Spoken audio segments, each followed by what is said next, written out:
ভরা পেটে আল্লাহর সিন্নিও তিতা লাগে আর খালি পেটে নুন ভাতও মজা লাগে, কথাটা শুধু ছোটবেলায় শুনতাম। আজকে সেই কথাটা একেবারে সত্য হয়ে গেল। আজকে আমি আমার বড় মেয়েটাকে ডাক্তারের কাছে ফরিদপুর নিয়ে যাব। ও অসুস্থ, ও টনসিল অডিনয়েড হয়েছে, এই কারণে ওকে ডাক্তার দেখাবো যাতে ঈদের ছুটিতে ওর আব্বু বাড়ি আসলে অপারেশনটা করায় ফেলানো যায়। তাই আজকে ওকে নিয়ে ফরিদপুর যাইতেছিলাম। যাওয়ার পথে প্রায় আধা কিলো পথ আমাদের বাড়ি থেকে হাইটে তারপরে যেতে হয় রাস্তায়, পাকা রাস্তায় যেয়ে উঠতে হয়। বৃষ্টি নামার কারণে রাস্তায় অনেক পানি কাদা হয়ে গেছে, যাইতে একটু কষ্ট হয়েছে। তারপর ওকে নিয়ে হেঁটে যাচ্ছিলাম। পাকা রাস্তা উঠার পরে একটা অটো পেয়ে যায়, আর অটোতে উঠে যায়, আর অটোতে আরো 3টা কিউট কিউট বাচ্চারা বসা, ওদের সাথে আমার মেয়েটাও বসে যাচ্ছিল। ভালোই লাগতেছিল, 3টা বাচ্চা অনেক কিউট। আর আমাদের বাজারে যে রাস্তাটা দিয়ে ফরিদপুর যাইতে হয় ওইখানে মেন ব্রিজটাই ভাঙা হয়েছে, এর জন্য বাইপাসে একটা বাঁশের ব্রিজ বানাই দিয়েছে। ব্রিজটা দেখেন সুন্দর। আমি এখনো ব্রিজের উপর উঠি নাই, আজকে প্রথম উঠলাম। তা আমার মেয়েকে নিয়ে যাচ্ছিলাম আর ও হাইটে হেঁটে দেখতেছিল। আর ব্রিজ পার হওয়ার পরে কাউলিকান্দা প্রাইমারি স্কুল। আমার মেয়ে বলতেছে প্রাইমারি স্কুলের ঢাল দেখে আম্মু আমি একটু স্লিপ খাই। আমি বললাম তাড়াতাড়ি খাও। আমি এটা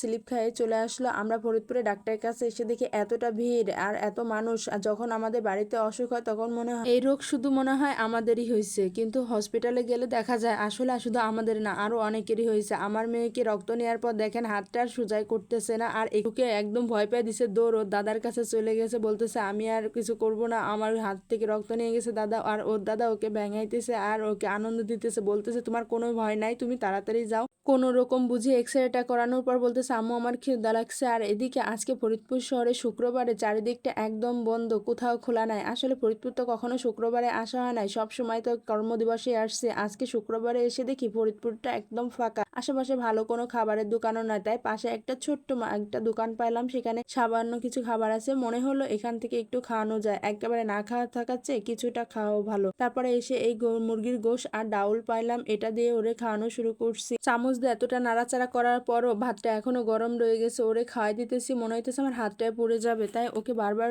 আমি জুড়িয়ে খাবারটা দেওয়ার চেষ্টা করতেছি। এই খাবারটা অল্প দাম হলেও খুব স্বাদের, তার জন্যই আমি বলছি আসলে খিদে পেটে থাকলে সবকিছুই স্বাদ লাগে, আর ভরা পেটে মনে হয় আল্লাহ সিনিও তিতা লাগতেছে। আসলে কথাটা সত্য, ছোটবেলা দাদি নানিমা আমার মুখে এই কথাটা শুনে। মামা দেখেন দোকানটা খুবই ভাঙাচোরা ছোট, কিন্তু সে অনেক দামি ফুল গাছ লাগায় নাই, কি কলস ফুল গাছ, আমাদের এলাকায় এই ফুলটাকে কলস ফুল গাছ বলে। এই কলস ফুল গাছটা লাগাই দিচ্ছে মামার দোকানের সামনে, অনেক সুন্দরই লাগতেছে। আমার মেয়েটা ওই ফুলগুলো ছিঁড়ে আনলো, ওকে তাড়াতাড়ি ওইখান থেকে নিয়ে আসলাম, কারণ ওর হিয়ারিং টেস্টটা করা এখনো হয় নাই। আর হিয়ারিং টেস্টটা জুমার পরেই করে দিল। আসলে হিয়ারিং টেস্টটা করার সময় ও অনেক ভয় পাইতেছিল, বলতেছে আমি করব না, কিন্তু সে বলতেছে তোমার কোনো ভয় নাই, তোমার কানের ভিতরে ছবি তোলা হবে, তুমি দেখতে পারবা কত সুন্দর ছবি তোলে। এটা বলে চলেছে, ওকে এটা করানো হয়েছে আর ও খুবই খুশি হয়েছে। যখন ওর কান পরীক্ষার জন্য হেডফোনের মতো একটা দেওয়া হলো, ও বলতেছে কি আম্মু এটা কি গান শোনা যাবে? আমি কি তুমি কানে নাও তারপরে দেখো কি শোনা যায়। আলহামদুলিল্লাহ কানের রিপোর্টটা অনেক ভালো, কোনো সমস্যা নেই।